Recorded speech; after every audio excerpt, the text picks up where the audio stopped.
Hey creatures! Welcome to First Issues here in the Alchemy Lab. Every week we go to our local comic book shop and pick out the brightest and the shiniest of the lot. And this week it ended up being the biggest of the lot. Go, go, go, Godzilla!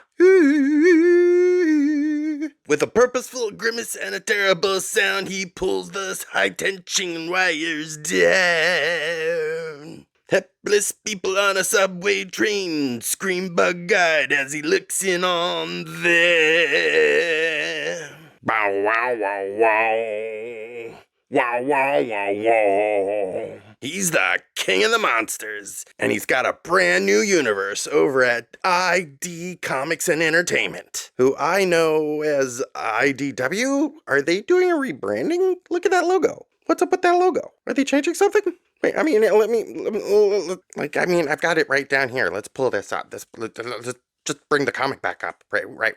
Yep. Okay. Look at that logo. That's not... I remember the IDW logo looking different. I guess they're doing a rebranding thing. But there's Godzilla in the corner. I like that. And this is a part of the Kaisei era. Let's dig into it, creatures. Let's pop this guy open. Go, go, Godzilla! Blah! Here on First Issues. Ba-ba-ba-bum. Ba-ba-ba-bum. Ba-ba-ba-bum. Reading the comic Godzilla. He stomped on everything and crushes it. Making up my own song as I go along. Because I love Godzilla. Ba ba ba boom. Ba ba ba boom. Ba boo boom boom.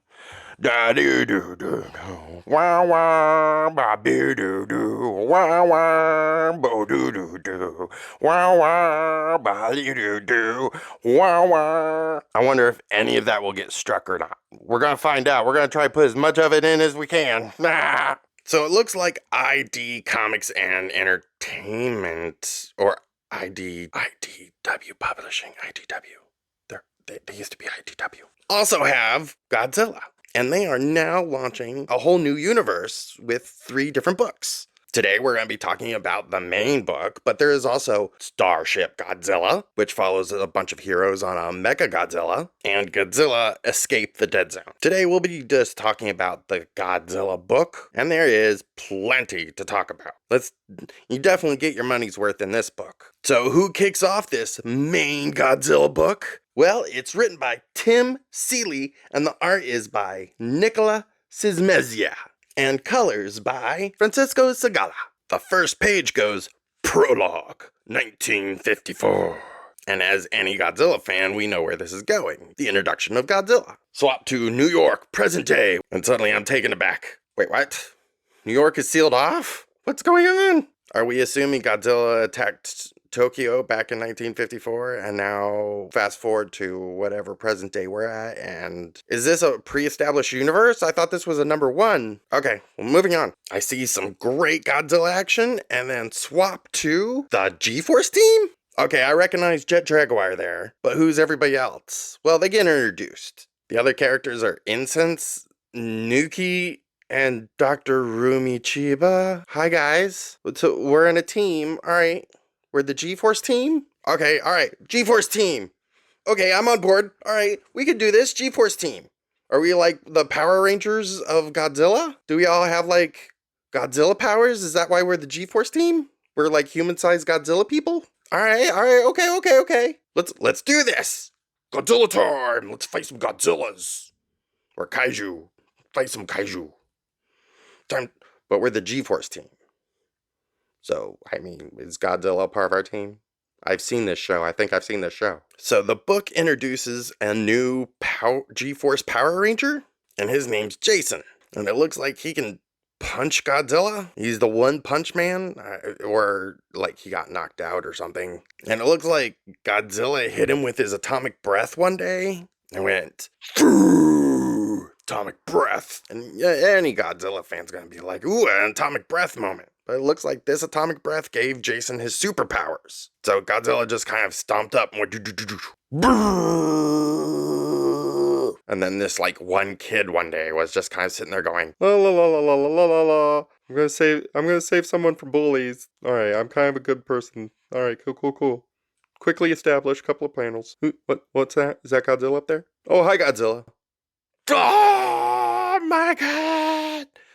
Oh, I get superpowers now. Punch! Alright. But it looks like he only stood up to Godzilla, and Godzilla, like, swiped him with his tail, but he showed enough power to join this new G-Force now. So, introduce the new rookie, Jason. And that was just the prologue, which actually taught us a lot. And I actually kind of liked that. Enjoyed being caught up real quick. If it is a pre-established universe from, like, something else, then I guess they quickly in a couple of pages was like, alright, so we have a G-Force and there's a new team point. There's Jet Jetwire, and then everybody else gets a little name tag, which is, like, I appreciate that. Sometimes these IPs, like recently, that wasn't a great Space Ghost introduction. That was a #1 issue that left you completely in the dark. But here, we get a prologue, clearly established prologue, and our set of characters. That being said, why am I getting Godzilla Power Rangers? I don't want Godzilla Power Rangers. I want Godzilla Kaiju battles. All the Kaiju battles.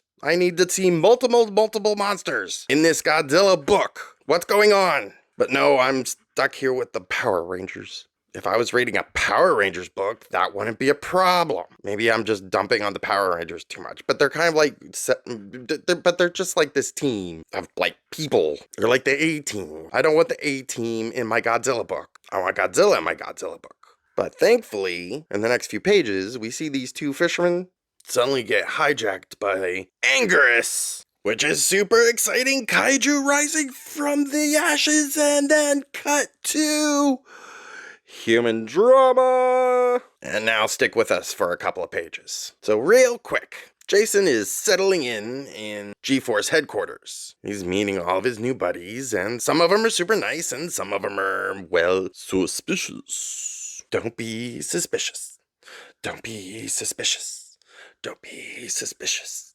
Don't be suspicious. This guy's totally never been more suspicious in his life. Then, after getting his stomach full, Jason goes to training day. We gotta show off everyone's powers real quick before we get to the big bad. So, it's time to go to the danger room, X-Men, and train. Which is what they do with this, like, modified game they call Kamari. If you know what that is, please leave a comment down below and we'll check it out. And then, in a moment of rage, Jason lets off a surge of Kaisei power that almost kills one of his teammates, which pisses off Commander Rivera. But right before it can escalate, there's a Kaiju alert!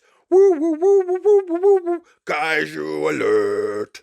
What kind of alert would a Kaiju alert would it be like just a low horn? That sounds like the whale from Final Frontier, from The Voyage Home, actually. Or do they just start blasting Blue Oyster Cult? Go, go, go, Jira! Or would it be like a text alert thing? What color would Godzilla get? Purple? A purple alert? Kaiju alert? Magenta? A magenta alert? Which colors are not taken? I don't even know. Maybe it's a burgundy alert or a violet alert. Kaiju fall in 30 minutes. Run for the hills. Dig yourself a hole and kiss your butt goodbye. Kaiju alert. There's nothing you can do. And back to the comic. As the team prepares to attack, Dr. Rumi tries to make a psychic connection and discovers that something has made Anguirus angry. Anguirus is angry? That's the best we can come up with? Maybe he's horrifically mad or saddened by his predicament.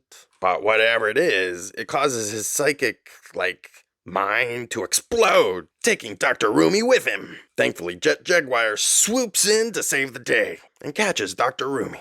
Also, while we're here with Jet Jaguar, why is he only speaking in 90s theme tunes? They said that earlier, and I don't recognize any of these songs, and so none of the jokes are landing. They turned him into Bumblebee from the Transformers. He only talks in, songs. But they don't even give a real reason for it that I can find. Why can't Jet Jaguar, just be silent or just speak normally like a robot? This whole let's guess the song thing, I'm not here to play 90s song trivia in my Godzilla book. It's a little frustrating. Just a little bit. Just a little bit more guidance. That's all I'm saying. Like, these are really quick jabs. Like, what he's saying in context in the moment is fine, but I don't know which songs these are. I would like to know, but I really,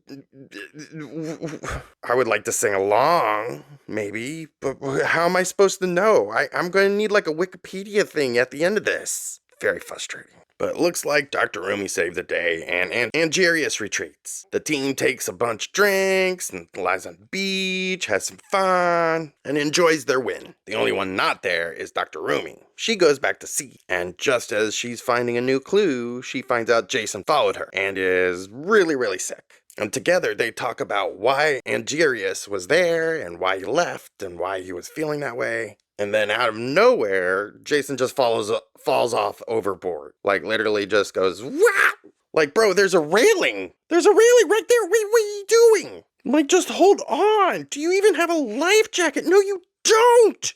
You're just sinking. Have you ever been on a boat before? First of all, drank a bunch of alcohol and then got on the boat and then barfed.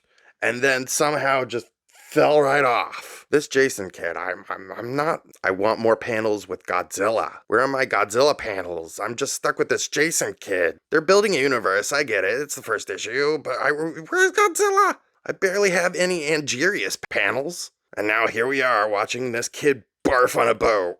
But when Dr. Rumi looks and dives in after him, it looks like there was something pulling him under. It's got all these tentacles and something, and then suddenly a voice comes into her mind. And it's this like dark energy that they've been talking about. And that's where the book ends. The first issue of Godzilla by Tim Seeley and Nicola Sismezia. I'm like 85% sure I got that right. I practiced a couple of times. Please forgive me and leave a comment if I got it wrong. I did like a bunch of takes. I gotta say, there is a lot going on in this book. They are introducing a lot, which leaves very little room for Godzilla in a Godzilla book. Angerius has a handful of panels, and that's it. So I'm a little disappointed there. On the Godzilla factor, this rate's kind of low.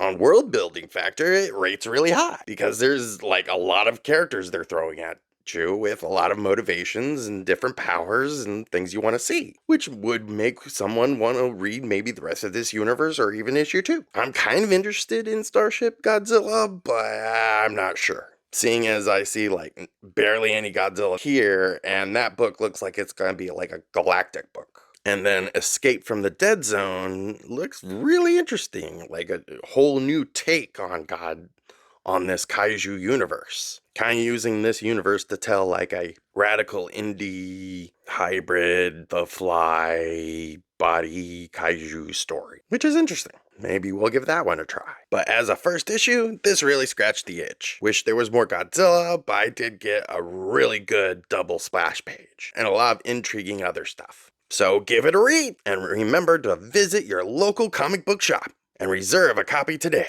Thank you so much, and remember to leave a comment, and we'll see you next time, creatures. Wow!